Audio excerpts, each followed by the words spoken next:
I think that a lot of us have been there, if not with some project, just the responsibilities of life in general.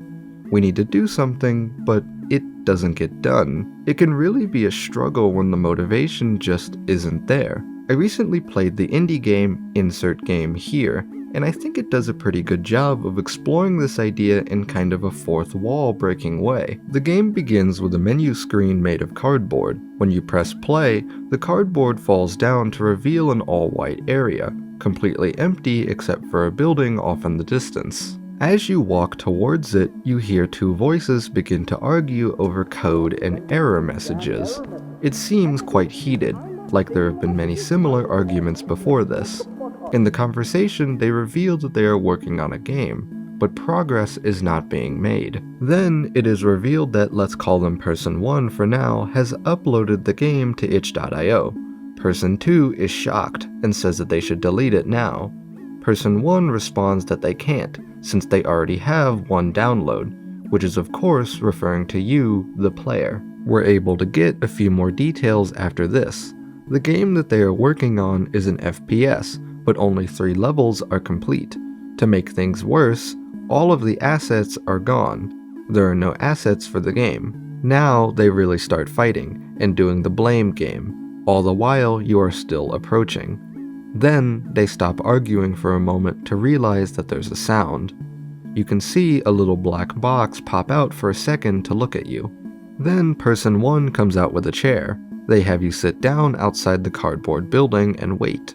Then they give you a survey about which kind of FPS you enjoy, a retro FPS, or a long block of text that pokes fun at the shooter genre. I chose the retro FPS. Then Person 1 introduces himself as the game manager.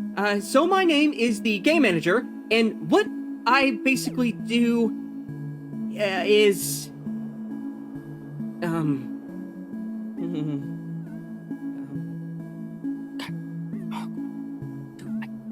did you forget the stupid line? How did you forget? I'll be right back. He forgot the line and has to go back into the building. Okay, so his name is Game Manager 2694. He is here to load up the game, and tells you to just sit in the chair. Of course, as I think most players would do, I get up and walk around. Inside the building is a computer with a script for what the game manager was just saying, and a bunch of books. When you go back outside, he scolds you for snooping, but nothing of consequence happens, he just presses on with the game. He hands you some loading screen cards that you need to hold and shuffle through. So far, I think the game has had a nice sense of humor. Asking the player to hold their loading screen is quite creative. I also think it does a nice job of characterizing the game manager. Obviously, from the arguments with Person 2, who we can assume by now is the game developer, the game manager is not happy at all with the progression of the game, but is still trying to keep things together however they can. After progressing through the loading screens, we're inside the game.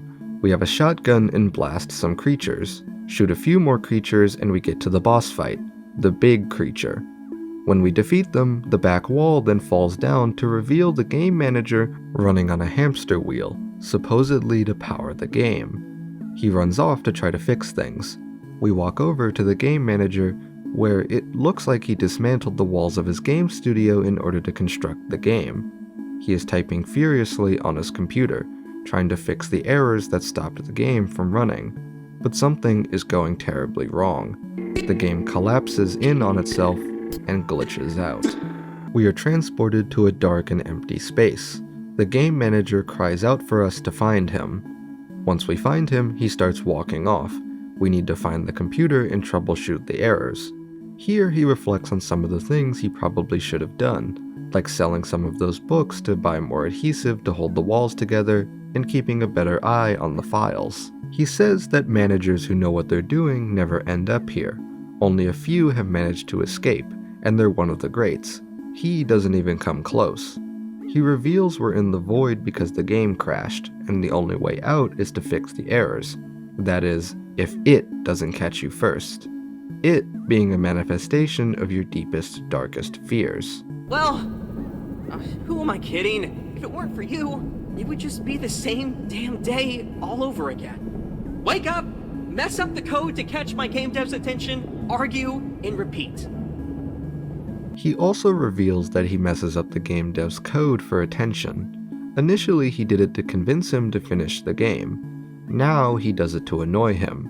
He complains about the game dev starting the game when he wasn't even going to be passionate about it.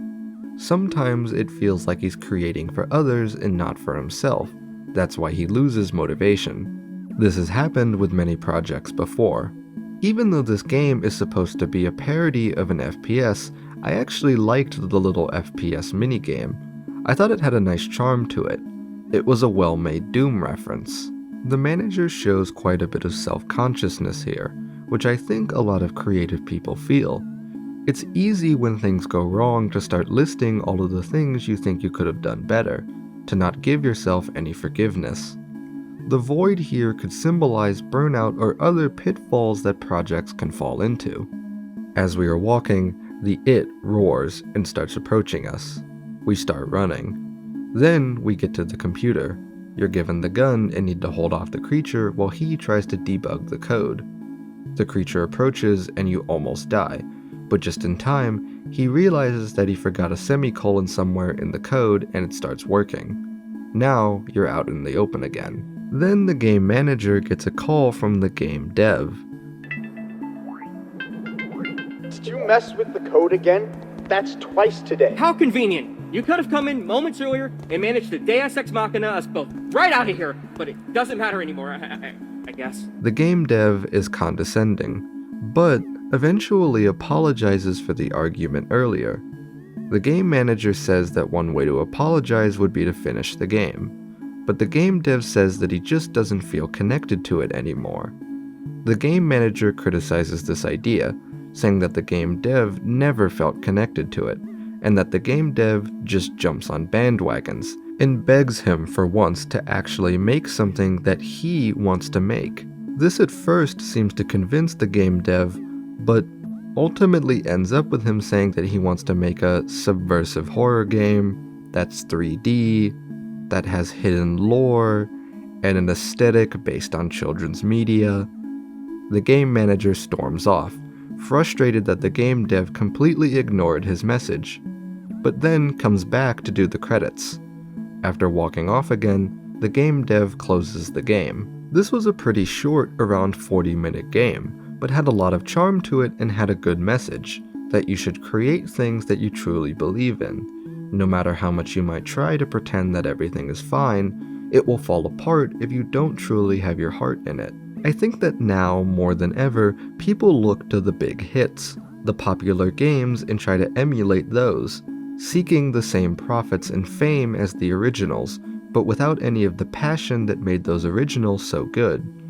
One could say the same for the endless corporate sequels for famous movie franchises. But we must resist these easy claims to fame. Creating things is the way that we express ourselves, and we shouldn't give up on our identity just to try to make some money. We should be genuine to what we want to make. And with that, I want to give a thanks to the creator of the game, who asked me to give their game a try. This wasn't a sponsorship, and I did actually enjoy the game. If you want to give it a try for yourself, I linked the itch.io below.